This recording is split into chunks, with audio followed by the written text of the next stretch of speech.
$4,210. This is the price of the new Monkey Pirates Buccaneer in BT6 after the recent changes. This is a pretty decent tower, and for some reason Ninja Kiwi is trying to make it even that much more cheaper. Alright, so this is probably one of my favorite changes from the recent update, and even though it's like such a small change where, let me just get the grape shot, even though it's such a small change where the price of the Monkey Pirates Tier 4 Buccaneer only got reduced by $1,000, so it went from 4.9 to 3.9, I think for a tower of this caliber, it's such a significant and such a great change. I mean, it can pop all types of balloons, it has this hook ability, it's a decently strong attacker, and honestly, did it deserve a $1,000 price reduction? I don't know, maybe you guys can answer that one for me. All I know is that I love this change, and we are gonna try and use this tower, not going for 2 million pops or anything like that, but I want to use this tower as the main DPS, so we're not going into the Pirate Lord. I wanted to play a map that's a little bit unpleasant for a tower like this Buccaneer, so that's why I decided to play on Ancient Portal, because this is the only water spot that we have on this map. Now I kind of went deep into the balance changes trying to figure out why Ninja Kiwi reduced the price by $1,000, and I guess one of the things that I came up with was that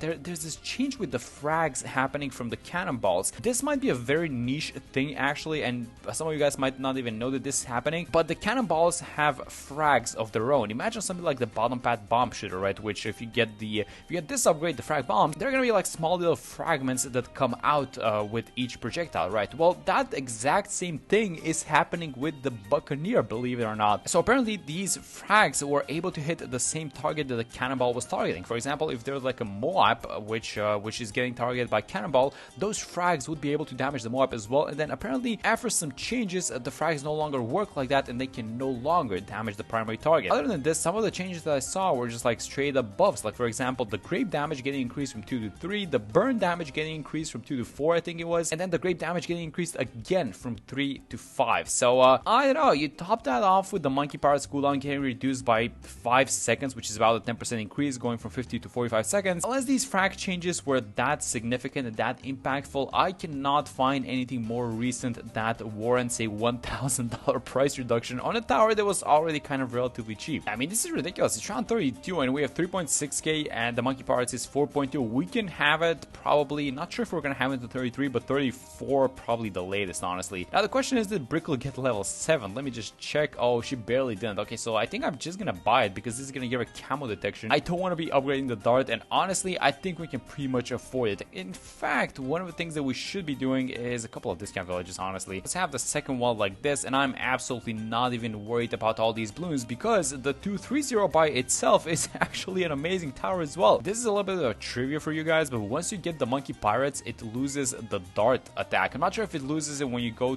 for the cannon ship, but it definitely does when you go for the Monkey Pirates. So one less projectile, so it's only going to be using the grapes and the cannonballs, which is again obviously super strong, but like it's a very interesting thing that it no longer shoots darts, which is the main way that this tower works in the first place. Alright, then look at this thing, round 38, 4.2k right on the dot with 2 discount villages. This is ridiculous. It's so cheap now, they can afford it so early into the game, and you know what, you just outbuff this thing, and when does it lose? I mean, what, like the 60s? I'm not sure even if it's gonna lose in the 60s, honestly, just because you have this takedown ability, so you can just keep hooking BOVs and stuff like that. I don't know guys, but I feel like it's gonna be a very, very long time until this tower actually starts leaking balloons. So here's what you can do to the Moabs. You can just do that, but no need to even bother popping it. Alright, and for this mid game, here's how we're gonna approach things. Just start off with a jungle drums, and I wanted to have an alchemist. Yes, we can actually have it like this in the range of both discounts and only affecting the Buccaneer. That's amazing. Let's go like this. 320 round 43 by the way. And is any of these ceramics going to leak? I feel like the cannonballs are one-shotting the ceramics, aren't they? I know that the grapes are doing a lot of damage as well, and even if like the ceramic doesn't pop from the cannonball or the grape, it just has so much DPS that the DPS takes it down. You know what this is? This is one of those types of towers in BT6 which you don't find too many actually of, which can deal with every single balloon type in the game. So it can pop camulets, it can pop purples, it can pop zebras, like whatever it is, this guy has a solution to it. And it's like a fast attacking tower with a lot of projectiles, so it works well with an alchemist and takes down more class balloons as well. So I don't know, like that's why I'm so surprised that this thing got such a huge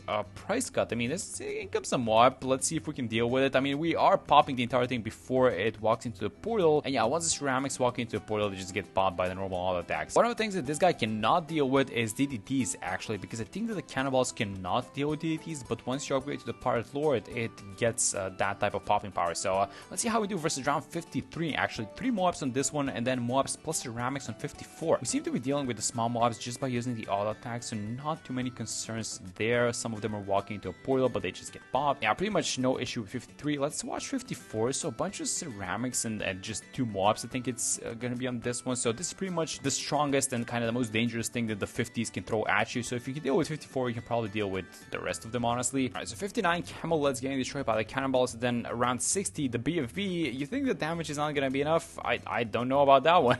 Alright, so this is round 62, and we need to start getting ready for some of these other rounds that are upcoming. So one of the things I wanted to buy is obviously an overclock. So let me make sure I have it like, I think this is, yeah, this is gonna be in the range of both villages. So I'll just buy it like this. And then eventually, but not now, we're gonna be going for the glues and the snowstorms and everything like that, just because I want to be playing off of the Buccaneer itself. So first off, let's see how we do versus 45 mobs. These, I'm gonna admit, these guys might be a little bit of an issue for us. I mean, one of them is gonna, oh, actually didn't walk into the portal, but the second one might actually. I don't see this guy being damaged too much. So, oh yeah, definitely. So he walks into a portal, but that just instantly gets bombed. But we do have a lot of C mines to be fair, and 63 incoming. All right, so are we finally gonna lose to 63? Because this is kind of a short-ish. Nope, never mind. I mean, there are a lot of C mines still left on the field, so they might be doing a little bit of the work. Let's watch the second wave. But again, we do have a lot of AoE, and this is not exactly the Monkey Pirates map. So if you're playing just a map that's a little bit longer and this guy has more chances to attack, 63 is not gonna be an issue either. And so far, oh, that was close though. You know what? If we pump up a little bit more C mines, let me use the level 7 Brickle ability, and let's not touch the level 3 ability, because I know that if we use it, we're gonna beat this thing, but I just want to see how we do without it, and that's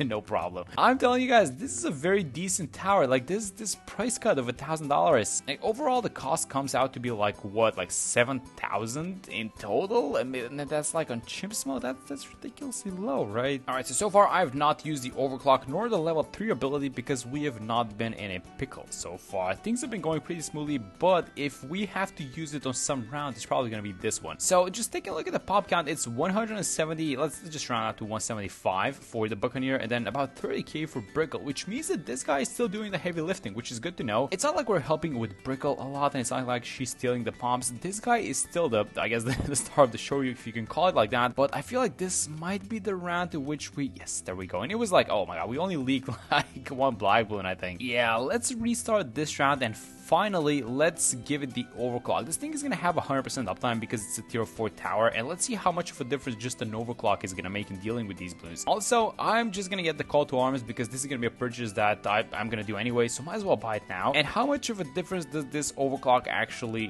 make? This guy is still going at it, so 3 BFBs, he dealt with everything else, and this at this point is not even close. I think the MIB is helping out a little bit, by the way, but come on guys, I mean, it's not like he was going to lose without it, right? Let's watch 76. The overclock is still going, and there goes round 76. I mean, there we go, we're back in business. Let's hook one of these guys. Let's get the overclock going. It's gonna be like 4 BFBs. It's 5, but we hooked one of them, so it's like 4 BFBs on top of each other. Is the AoE gonna be enough? And if it is, I'm just gonna skip to free play, honestly, because there's nothing that can beat us at this point. Yep, it is. It absolutely is. All right, let's see how this guy does in free play, actually. Okay, now super ceramics might actually be a problem for this guy because the TPS from the grapes is not gonna be enough, and we're gonna need a couple of cannonball attacks to actually deal with one of these ceramics. So this is where the extra attack speed and honestly the call to arms are gonna come in handy. Now, because these ceramics are becoming a little bit of a problem, one of the things that I was aiming to do was getting something like an absolute zero ice, which is a little bit buffed from this latest update, which now has this aura which does affect mob class Bloons, but that's a lot of blue mobs actually. Are we dealing with all of them? He is overclocked though. Is this gonna be, is he actually just gonna lose the first round in free play? No, he's not. All right, that's good. I mean, for a tower that's about $7,000 and brought us to free play, I'm not even complaining, guys. This is such an amazing tower, but it does eventually need some help to survive, so let's actually make it happen. Let me get the absolute zero. I love getting this tower. This tower is now going to be able to slow all of these mob class Bloons down thanks to some new changes, and then if these super strong ceramics make it on the other side, they're gonna get stunned and kept in place so that this guy can attack them a little bit. So let's see how we do on 83 now. So yeah, everyone's getting slowed. I wanted to pair this thing up with a relentless glue actually, because I've never done that before since the absolute zero change. So if I can fit one of these guys in the range of both discount villages, like oh, that's perfect. Yes, look at this. I'm actually gonna do it right before 84 because 84 has a bunch of blue mobs and BFBs actually. So let's go like this. Now take a look at the slow. Yeah, these guys are not moving, huh? They're not going anywhere. Do we even need to overclock it at this point? Probably not. It's an expensive tower, so you probably want to stop it like the snowstorm usually, but come on, if we can afford it, why not? Although the money is getting a little bit tight, honestly. We're at about $10,000, so let's just try and save money actually, in case we need to react to something. Alright, so I'm actually doing this for the first time onto these ZOMGs, so I want to just speed things up with the ZOMGs, so I'm just going to use the Megamind for the first time ever, and this is going to be a huge bang actually. So let's just wait a second. Does this reach? It should, right? Let's just use it. Boom, there we go. The entire ZOMG layer is gone. This might create a little bit of an issue for you, by the way, when you do something like this, because a lot of BFBs at once. But with the overclock, we do have the level 3 ability and the call to arms, so this shouldn't be a problem, right? I mean, this guy is getting overclocked. You know what? I think I'm just gonna use the level 3 ability just in case. Yeah, because there's a lot of mobs walking into the portal, so let's just make sure we dealt with everyone, and there we go. Right now, these are our first ever DDTs, and if we were to lose to something, it's probably gonna be something like this, or just a lot of RB, honestly. But we do have a lot of slows for our DDTs, so let's see how we're gonna do. We are overclocked, and yeah, there we go. We're getting rid of all 3 of them. So what's currently saving us versus these DDTs is just the fact that we have the Absolute Zero plus the Relentless Glue, and we also have the MIB. Other than that, this guy does not have innate DDT popping power, even though it can pop, you know, Camel Let's. It doesn't work on DDT actually with the cannonballs. Now let's also make sure that we overclock him, and it's gonna be fine for 91. No 45 Bloons on this one, but we should be good to go, right? I mean, that's a lot of BFBs and small mobs. They're making it to the other side. I'm not gonna use any abilities because I think we're fine. Or though, is that a mistake though? I'm just gonna stick with it. I'm not gonna use any abilities. I think we're fine actually. Yeah, I trust the Buccaneer, and that seems to have been a good decision. Alright, so in comes 94, and 94, the way we can deal with this round is probably just by overclocking plus timing some of our abilities. Now here come, you know, these more difficult rounds with a lot of RB, so we're gonna have to be super careful on rounds like this one, and I'm talking about 96 and 98 as well. So these ZOMGs are coming in the range of our Buccaneers, so I'm just gonna use the call to arms in combination with the level 3. Oh, look at how fast this guy's attacking though. He is going ham onto these Bloons. So he seems to have popped all the small Bloons with the exception of ZOMGs, which means that we're still missing some ZOMG damage. Thankfully the abilities are coming back fast, especially because Brickle is on like this cooldown tile, so it's like an Energizer sub in a way. Let's get the overclock going again, and yeah, 96 and 98 are gonna be very, very interesting rounds, it seems like, because the ZOMG, at least one of the ZOMGs, is still not popped. We do have this one though, so I'm just gonna use the level 3 ability, and that should be about it. And I use the level 3 ability just because it's gonna come back off cooldown a little bit faster for 95. There goes 94 though. I also bought this Sabo, not sure if we're gonna use it to 95, but let's just keep it in our back pocket. Let's overclock, and a lot of DDTs incoming, guys. Okay, so let's how do we want to make this one happen? Let's try and do a combination of the Absolute Zero and the level 3 ability. I think so. Some of them are making it through. Now let's be a little bit more patient, and let's freeze everyone now, and let's use the level 3 ability. And I think we are about nearing the end of 95, so I think this timing was about right. Yeah, I don't see any new DDTs. The level 3 is still ongoing, and the majority of the DDTs have been popped, and I think that's about it. Yeah, there we go. So DDTs have all been popped. Let's see how we do versus the 45 mobs. I think they're a little bit easier than the DDTs, right? Alright, so these rounds are not letting up, guys. We're not going into the more easier rounds. Everything's just becoming a lot more difficult, so let's go like this. Let's overclock, and let's I'm just gonna dump all of these damage abilities onto these BFBs. The way this round comes out, by the way, 45 mobs into BFBs, and then a bunch of ZOMGs behind them. So we're gonna have time to deal with the small ones before the big ones arrive, and that in turn means that we're probably gonna have 2 rounds of abilities instead of 1. So let's just keep the damage going. I think I'm gonna freeze just for a second, get some of our cooldowns back. I see the level 3 coming off cooldown with the overclock as well, so I want to combine both of those. Yeah, in comes the overclock, so let's use it. Use the level 3 ability, which is gonna wipe out the small ones, and now only ZOMGs left on the field. Alright, so let's be patient with these abilities. I'm gonna try and save the Megamind for round 97, actually, for the 45 ZOMGs, because we're probably gonna have some difficulty popping those guys. Let's overclock again, 100% uptime on this one, so I don't mind using it actually. I think one more round of the level 3 ability, and that should be about GG for this round, at least it seems like. Yeah, I mean, so many BFPs making it through the portal though. Not used to seeing them like this, guys, honestly, but I think we have this one, right? I'm ready with the Absolute Zero if necessary, but I trust this guy. Yeah, there we go. And look at this thing. Brickle just got level 20 right on time for the 45 ZOMG, which means that this Megamind is gonna do a lot of damage. So let's just use it, and this is gonna pop both of the 45 ZOMG layers. It's gonna leave us to BFBs, but that's fine. Let's overclock, and let's make sure that we don't mess up these abilities, because we want to have all of our damaging abilities ready for 98. That's gonna be the big one. Yeah, just cleaning out 97, no problem. Honestly, not even concerned about these guys, but I am a little bit concerned about 98. So here comes the big one. I do want to be combining these abilities and using them as much as possible. So one surprise tower that we could buy is actually just like an Energizer sub, just so we get the cooldowns back. Let's actually save that in case we fail our first attempt. So here's how I want to do things. The ZOMGs are coming into range, so let's use the Sabo. Let's combine the level 3. We have the overclock going, and let's use the call to arms as well. This should be doing a lot of damage to the ZOMG layer. We want to be getting rid of the ZOMG ZMG layer as soon as possible. I'm just gonna be using like the hook ability, just pull like 1 BFB out of 50, that's fine. Now when the abilities are down, let's use the absolute zero, just kind of chill. Everyone just chill, take a second. We have this, I think. I don't want to jinx it. I see a lot of small boys walking into a portal though, so let's use the Brickle level 7 ability, just stack up some of these mines, and let's go with the overclock. And just hold on for a second because another round of abilities are incoming. Let's just freeze by ourselves a little bit of time for the Sabo and the Call to Arms, and then we have one more round of abilities. I think we want to be a little bit careful, by the way, with all these abilities because 99 is upcoming and 45 deities might be an issue, so let's just kind of plan the abilities accordingly. So maybe like do the Call to Arms with the level 3, but save both of the stalling abilities if we can actually make it happen, because I can see some